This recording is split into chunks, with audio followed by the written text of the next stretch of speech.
E fala, meus Bitcoiners, como que vocês estão? Vamos para mais um dia de análise do mercado cripto e o vídeo hoje está saindo um pouquinho mais tarde do que de costume, justamente porque o mercado ele não teve tanta movimentação com relação a ontem. Bitcoin chegou próximo aos 26.500 dólares, tendo uma rejeição e até agora demonstrando uma força vendedora muito forte próximo desse ponto de resistência. Então o principal objetivo hoje aqui com você é saber se essa alta que o Bitcoin passou nos últimos dias realmente é consistente. Para quem ficou de fora, pontos interessantes de buscar acumulações ou distribuições e o que a gente vai esperar aí para os próximos dias e para as próximas semanas, logo depois da vinheta.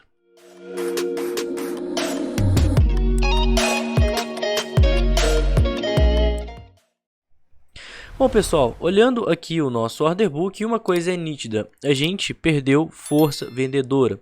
Certo? O mercado cripto ele ficou eufórico e aquela quantidade de vendedores que estavam aqui no livro de oferta deram uma diminuída. Vale uma atenção especial para os números redondos e psicológicos, tal como 25, 26 mil e também os 26.500, que é onde a gente deixou, né, mais próximo ali um topo prévio.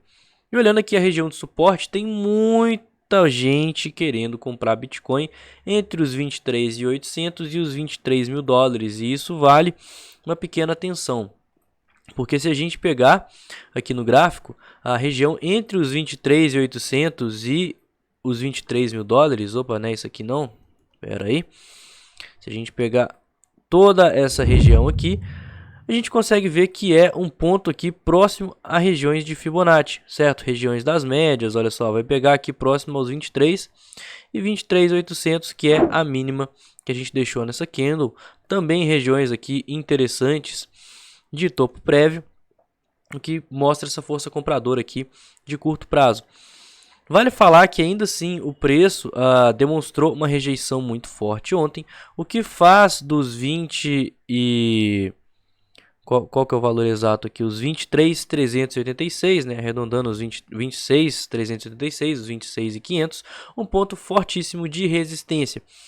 Então se a gente realmente confirmar isso aqui sendo um topo e vier a fazer uma correção, cara, esse ponto aqui, ó, não vai ser fácil passar porque tem muita gente presa. A gente deixou muita liquidação, entrou muito volume. Se a gente entrar nos gráficos menores e olhar, esse topo aqui deixou um volume monstruoso aqui próximo, né? Tanto nessa candle de impulsão quanto nessa candle de rejeição.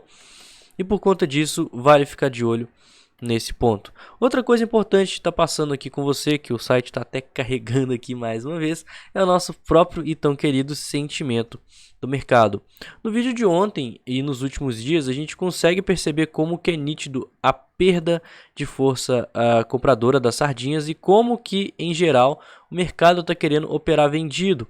Olha como que nos últimos dias, desde o dia 9 de março, isso vai fazer quase que uma semana, a gente tinha quase 2,5 compradores para cada vendedor e a gente teve uma diminuição drástica nessa relação, onde agora a gente está com quase um comprador para cada vendedor, ficando inclusive com mais vendedores do que compradores ao longo desse movimento corretivo também, tá?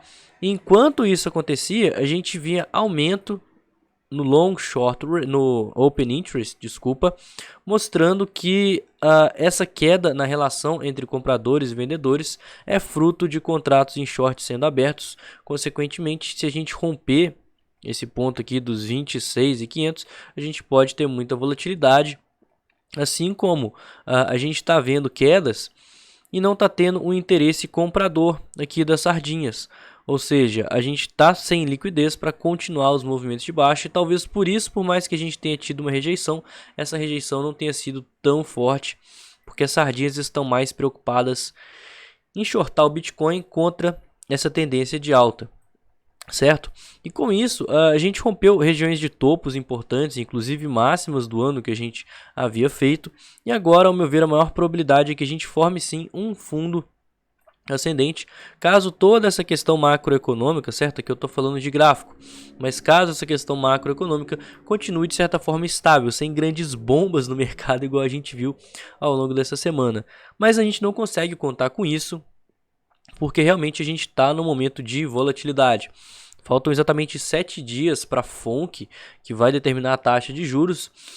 Sem falar que a gente está numa situação muito complicada, com a taxa de juros já muito alta, bancos com risco de quebra e de calote, e uma economia de certa forma fragilizada com uma inflação que pode aumentar ainda mais. Então, ao meu ver, essa alta do Bitcoin ela é basicamente sustentada pelo próprio fundamento do criptoativo, onde o Bitcoin ele veio para sanar esse problema que está aí causando todo esse pânico no mundo. E com isso o Bitcoin está simplesmente sendo visto como um ativo de proteção de capital. Por isso que eu acredito que se a gente continuar nesse cenário de inflação e tudo mais, o Bitcoin pode continuar subindo, até mesmo porque esse cenário inflacionário, por mais que no longo prazo ele seja ruim, historicamente falando, quando o Banco Central ele imprime dinheiro, empresta para o banco pagar as empresas elas não quebram, as ações das empresas começam a se valorizar. E aí a renda variável vai começar a ficar interessante para as pessoas investirem. E o Bitcoin está no meio da renda variável também, então isso pode estar impulsionando o preço. Estou de olho em pontos de Fibonacci, de toda essa pernada para buscar uma pequena exposição, que eu já tomei aqui algumas posições ao longo dessa queda, mas uma pequena exposição porque eu fiz parciais aqui no topo. E quem está de fora vai justamente buscar formar esse fundo ascendente para tentar ter uma continuação de alta.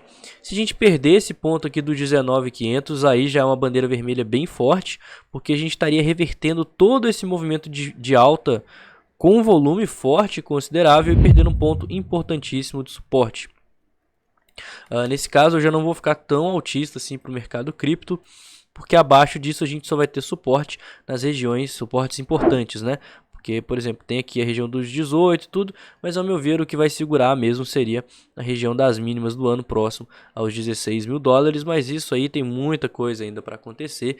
E com isso eu fecho a minha análise aqui bem rapidinha, certo? Porque o cenário está bem parecido com o que eu havia comentado ontem, mas eu precisava atualizar vocês não só dos indicadores de sentimento, mas também das minhas estratégias para esse momento. Espero que você tenha gostado do vídeo. Se não me conhece, não conhece o canal, se inscreve, deixa aquele like. Não esquece de comentar o que eu faço, o que você acha que eu faço. Nossa, tá difícil, hein? Não esquece de comentar o que você acha dessa série de vídeos que eu faço de forma diária aqui no canal. Me siga nas redes sociais, que estão todas aqui em cima. E no mais, eu vou ficando por aqui. Tenha um excelente dia, um ótimo resto de semana e até amanhã. Valeu!